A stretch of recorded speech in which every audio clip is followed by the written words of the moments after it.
사무엘상 28장 8절에서 19절 말씀까지 보겠습니다. 8절에서 19절 말씀, 사무엘상 28장 8절에서 19절 말씀 봅니다. 사울이 다른 옷을 입어 변장하고 두 사람과 함께 갈새 그들이 밤에 그 여인에게 이르러서는 사울이 이르되 청하노니 나를 위하여 신접한 술법으로 내가 내게 말하는 사람을 불러 올리리라 하니 여인이 그에게 이르되 내가 사울이 행한 일 곧 그가 신접한 자와 박수를 이 땅에서 멸절시켰음을 아나니 내가 어찌하여 내 생명의 올무를 놓아 나를 죽게 하려느냐 하는지라. 사울이 여호와의 이름으로 그에게 맹세하여 이르되 여호와께서 살아 계심을 두고 맹세하노니 내가 이 일로는 벌을 당하지 아니하리라 하니 여인이 이르되 내가 누구를 내게로 불러 올리랴 하니 사울이 이르되 사무엘을 불러 올리라 하는지라. 여인이 사무엘을 보고 큰 소리로 외치며 사울에게 말하여 이르되 당신이 어찌하여 나를 속이셨나이까? 당신이 사울이시니이다. 왕이 그에게 이르되 두려워하지 말라. 내가 무엇을 보았느냐 하니 여인이 사울에게 이르되 내가 영이 땅에서 올라오는 것을 보았나이다 하는지라. 사울이 그에게 이르되 그의 모양이 어떠하냐 하니 그가 이르되 한 노인이 올라오는데 그가 겉옷을 입었나이다 하더라. 사울이 그가 사무엘인 줄 알고 그의 얼굴을 땅에 대고 절하니라. 사무엘이 사울에게 이르되 내가 어찌하여 나를 불러 올려서 나를 성가시게 하느냐 하니 사울이 대답하되 나는 심히 다급하니이다. 블레셋 사람들은 나를 향하여 군대를 일으켰고 하나님은 나를 떠나서 다시는 선지자로도 꿈으로도 내게 대답하지 아니하시기로 내가 행할 일을 알아보려고 당신을 불러 올렸나이다 하더라. 사무엘이 이르되 여호와께서 너를 떠나 내 대적이 되셨거늘 내가 어찌하여 내게 묻느냐. 여호와께서 나를 통하여 말씀하신 대로 내게 행하사 나라를 내 손에서 떼어 내 이웃 다윗에게 주셨느니라. 내가 여호와의 목소리를 순종하지 아니하고 그의 진노를 아말렉에게 쏟지 아니하였으므로 여호와께서 오늘 이 일을 내게 행하셨고 여호와께서 이스라엘을 너와 함께 블레셋 사람들의 손에 넘기시리니 내일 너와 내 아들들이 나와 함께 있으리라. 여호와께서 또 이스라엘 군대를 블레셋 사람들의 손에 넘기시리라 하는지라. 아멘. 사울이 다급하게 되었습니다. 블레셋 사람들은 사울을 대하여 일어나서 이스라엘 땅을 마주하여 섰고 그 근대의 크고 많음을 인하여 사울이 크게 두려움에 사로잡혔다라고 할 수가 있겠죠.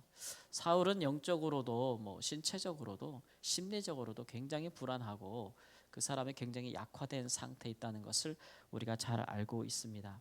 본래 사울은 왕이 될 만한 만큼 아주 신장이 굉장히 크고 모든 사람보다 어깨 하나하나 더 키도 크고 몸도 좋고 전장에 나가서 싸울 만한 장수 이상의 그런 조건들을 가졌던 사람이고 또 실제로 전쟁에서 많은 승리를 이끌었던 사람이잖아요. 그런데 이 사람이 어떻게 이렇게 육적으로 또 영적으로 약화되었는가? 그러면 한 가지예요. 그것은 그가 하나님을 버렸기 때문에 그렇습니다. 하나님의 은혜를 전혀 모르는 사람들은 타락을 하겠죠. 죄를 짓고. 그러나 그것은 하나님의 은혜를 알고 나서 타락한 사람이 더 심해요. 이게 사울이 이제 그런 것을 보여주고 있는데 하나님의 은혜를 알았어요. 그가 겸손할 때 하나님이 그를 이스라엘 왕으로 세우시고 그에게 새 마음을 주시고 또 하나님의 영을 더하서 선지자와 같이 예언도 하게 하시고 왕으로서의 직무를 감당할 수 있는 여러 가지 하나님께서 선물을 그에게 주신 것을 알았단 말이에요. 하나님의 큰 은혜를 입고도 그가 하나님을 버렸기 때문에 오히려 하나님을 전혀 몰랐던 자들보다 더 영적으로 심각한 상태에 빠진다는 것을 알 수 있어요. 아주 더 타락하게 되는 것이죠. 그래서 이 사울은 자기가 다급한 상황이 됐을 때에 사무엘도 없고 또 하나님도 제사장이나 이런 사람들을 통해서 응답하지 아니하고 본인이 제사장을 다 죽였으니까 그리고 자기는 어떻게 행할 것을 알지 못하니까 그러니까 이 초혼자를 찾아가는 거예요. 이 성경에서 이제 계명에서 이렇게 초혼자, 죽은 자의 영혼과 접신하는 사람을 어미금하고 정말 사형에 해당할 만큼 금한 것인데 죽은 자의 영혼과 이렇게 이 일체가 되어서 어떤 선지자와 같이 메시지를 주고자 하는 그런 가나안 땅에 횡행했던 그런 것들을 이스라엘 왕이 행한다는 것이 말이 안 되는 것이죠. 그 자신도 부끄러웠는지 밤에 그것도 자기 신분을 감추고 그렇게 가는 것을 볼 수가 있어요. 하나님의 영이 그를 떠나고 난 이후에 악한 영이 그를 부릴 때가 있었다고 하는데 그거의 최고봉을 최악의 상태를 보여주는 거예요. 그러니까 사단 앞에 가서 하나님의 뜻을 묻는 꼴이에요. 이게 보면은 그 접신하는 그 초혼자가 무당이겠죠. 그 여자가 이제 막 하면서 사무엘을 불러 올리라 그렇게 하니까 어떤 한 영이 올라옵니다 땅에서. 그리고 그가 겉옷을 입었습니다. 한 노인인 것 같습니다. 이렇게 말할 때 사울은 보지 못하는 거 아니에요? 그 무당이 이제 뭐 이렇게 신내림 같이 우리 말하는 그런 것으로서 사무엘이 자기한테 접신했다고 이야기하는 거니까 사울이 거기다 넙죽절하고 하면서 이제 묻는 거죠. 내가 지금 다급하게 되었으니 나를 도와달라. 어떻게 행할 길을 알려달라. 이거는 사단에게 가서 구하는 거예요. 그러니까 이 사울의 이 상황이 얼마나 최악의 상황인지를 우리가 알 수 있는 것이죠. 그때 이 악한 영이 사단이 그냥 이스라엘 왕을 가지고 노는 거죠. 노는 거예요. 그러면서 말하기를 이제 이 사단도 진리를 말할 때가 있어요. 진실을 말할 때 사울에게 이제 네가 뭘 잘못했는지를 얘기해 주는 거죠. 이게 이 마귀는 우리 약점을 잘 알거든요. 마귀가 제일 잘하는 게 우리 약점을 잘 알고 우리 잘못한 걸 잘 알아가지고 그거를 고발하고 참소하고 그걸로 우리를 무너뜨리는 걸 제일 잘하는 일이잖아요. 그러니까 전쟁을 앞두고 사울이 하나님 앞에 잘못했죠. 많은 걸 잘못했죠. 아무래도 때가 너무 많이 늦은 것 같기도 해요. 그럼에도 불구하고 그가 하나님 앞에서 자기 자신을 철저하게 회개하고 낮추었더라면 이 접신한 여인을 찾지 않고 신접한 사람을 찾지 않고 하나님 앞에서 목숨을 걸고 그가 기도했더라면 우리 하나님이 또 얼마나 자비해요. 언제든지 주께 돌아갈 기회가 있지 않았겠어요? 근데 그가 신접한 자를 찾아서 마귀에게 나아갔으니 마귀는 그에게 절대 소망이라는 걸 주지 않습니다. 절대 희망이라는 걸 주지 않아요. 그가 잘못한 것들에 대해서 낱낱이 이야기하면서 넌 끝났다고 이야기하죠. 너도 끝났고 네 아들들도 끝났고 이스라엘도 끝난다. 그렇게 해서 완전히 하나님 앞에 나아갈 그 마음 자체를 다 완전히 없애버리고 이제 완전한 소망을 다 잃어버리게 만드는 것이죠. 그 하나님의 그 하나님을 찾는 자들에게 하나님을 찾지 못하게 하고 또 하나님을 바라보지도 못하게 하고 또 회개할 기회를 얻지도 못하게 하고 아주 작은 한 신락 같은 소망조차도 다 뺏어버리는 것이 이게 사단이 원하는 거예요. 사단이 원하는 거예요. 이 일에 있어서 사울은 차라리 남아있는 제사장이나 레위인을 찾아서 하나님께 구하였더라면 좋았을 것을. 그래서 완전히 모든 소망을 다 빼앗기고 사단의 의도대로 그가 이제 우리가 20절에 보겠지만 완전히 엎드려져서 완전히 죽은 자와 같이 됐다고 얘기하고 있어요. 사단이 원하는 거죠.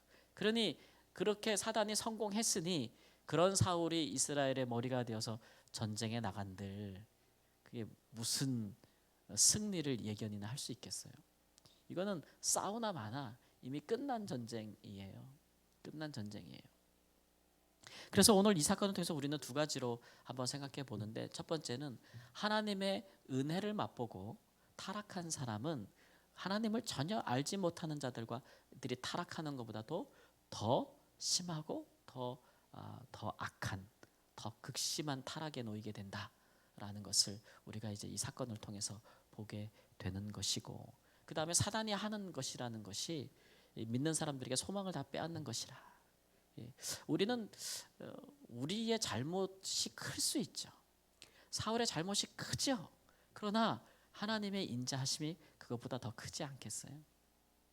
그 아들까지 내어주시고 언제든지 주께 돌아오면 받아주시는 분이 우리 하나님이시잖아요. 그러니까 우리가 많은 허물이 있다 할지라도 그러나 진심으로 하나님 앞에 진실로 나아가고 고백하고 그 죄를 돌이키면 자백하고 돌이키면 우리 하나님은 그래도 그 와중에도 뭐를 베풀어요? 긍휼을 베푸시는 분, 긍휼을 베푸시는 분. 우리 하나님은 그런 분이라고요. 그러니까 사울은 하나님을 알지 못하는 거죠. 못하는 거죠. 전혀 하나님을 알지 못하는 거예요. 이런 것을 보면서 야, 이런 일도 있구나라는 것을 우리가 이제 보면서 너무 안타깝고 너무 절망적인 한 영혼의 그런 무너짐을 우리가 보게 되는 것이죠. 어찌 본다면 이것이 어떻게 보면 하나님 사울이 하나님을 버릴 때부터 그에게 아마 정해진 그런 결과이지 않았나. 다만 이제 시간이 지나면서 그 일이 속히 이루어진 것이 아니고 길게 한참 뒤에 사무엘이 사울을 향한 경고가 이루어진 것인데 그 기간만큼이나 사실 하나님은 사울을 기다리신 것이고 사울이 돌이킬 수 있는 기회를 주신 것인데 그가 이 왕의 자리에 집착하고 또 하나님께서 그를 왕으로 세우신 목적을 잃어버리고 그냥 하나님의 나라로서의 왕, 하나님의 대리자로서의 왕이 아니라 이방 나라와 같은 자기가 주인이 되는 그런 나라를 가지고자 했던 그런 왕이 되고자 했던 그런 헛된 탐심과 욕망이 그를 이 자리로 이끌었다라는 것을 볼 수가 있습니다. 모든 죄는 그래요. 죄의 모든 형태는 다르게 다 드러나는 것이에요. 도둑질이나 뭐 거짓 증거나 아니면 속이는 일이나 또는 살인하는 일이나 또는 간음하는 일이나 모든 죄는 다 다양하게 다른 모습으로 나타나지만 그 뿌리는 하나인데 그게 뭐냐면 그게 바로 탐심이에요. 탐심. 하나님이 정하지 아니한 것, 하나님이 주시지 아니한 것, 하나님이 금하신 것, 하나님이 허락지 아니한 것, 그런 것들을 사람이 취하고 탐하는 것이 모든 죄의 뿌리라는 것을 알 수가 있습니다. 그러므로 이제 우리는 항상 이런 일에 좀 예민한 그런 심령을 가지는 것이 좋겠죠. 예, 그런 것들이 사울이 한순간에 그렇게 됐겠습니까? 권력에 취하고 왕의 자리에서 취하고 또 그렇게 그 앞에서 사울 앞에서 직언을 하고 의로운 말들을 하는 사람들을 자기가 다 듣기 싫다고 다 잘라내기 시작하고 그러다 보니까 그 주위에는 악한 사람들만 남고 그러다 보니까 자기는 더 이상 구제받을 수 없는 그런 구렁텅이로 빠지는 것을 볼 수가 있어요. 그러므로 우리는 이런 일들에 참 귀를 잘 기울여야 하고 어떠한 그런 유혹이 우리 가운데 와서 우리를 이끌어 가는가를 좀 마음에 심령에 파수꾼을 세울 필요가 있습니다. 그리고 또 하나는 이 한 나라의 지도자가 이런 상황에 빠질 때 그 나라의 운명이 아주 절망적으로 빠지듯이 어느 것이나 가정이나 교회나 또는 우리가 일하는 직장이나 이 민족도 마찬가지고 항상 지도자들이 선한 양심을 가지고 하나님 앞에 온전히 서도록 우리가 정말 기도해야 돼요. 정말 기도해야 돼요.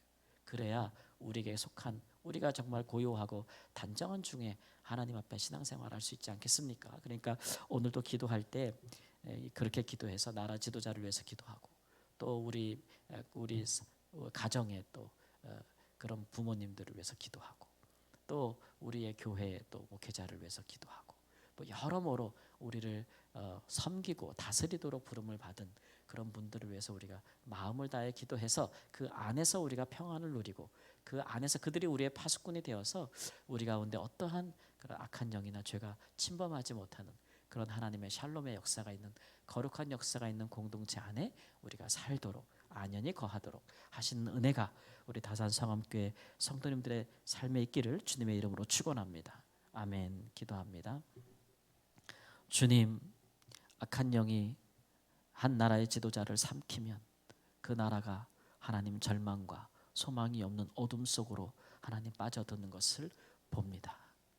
주께서 그것을 안타까이 여기셔서 그러나 또 빛된 하나님의 사람을 세워서 훈련시키고 계신 것을 봅니다. 언제나 주님께서 우리보다 앞서 가십니다. 그러나 하나님, 이런 하나님 절망적인 상황들을 보면서 우리 위에 세우신 하나님 다스리는 자들에게 하나님의 큰 은혜와 주의 도우심이 있어서 언제나 하나님 선한 양심을 가지고서 하나님 자기에게 주신 하나님 그런 권한과 또 권력을 사용할 수 있는 하나님 그런 하나님의 종들이 될 수 있도록 하나님 인도하여 주시기를 원합니다. 세계 정세와 하나님 이 민족의 또 운명도 하나님 아버지 주님께 달려 있사오니 세우신 자들에게 하나님 은혜를 베풀어 주시옵소서.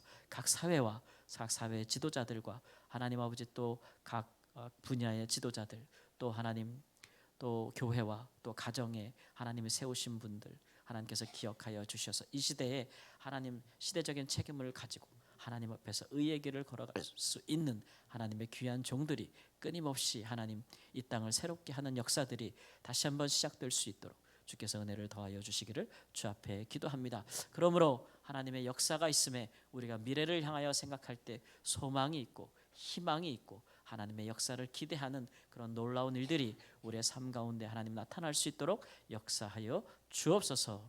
존귀하신 예수님의 이름으로 기도합니다. 아멘. 하늘의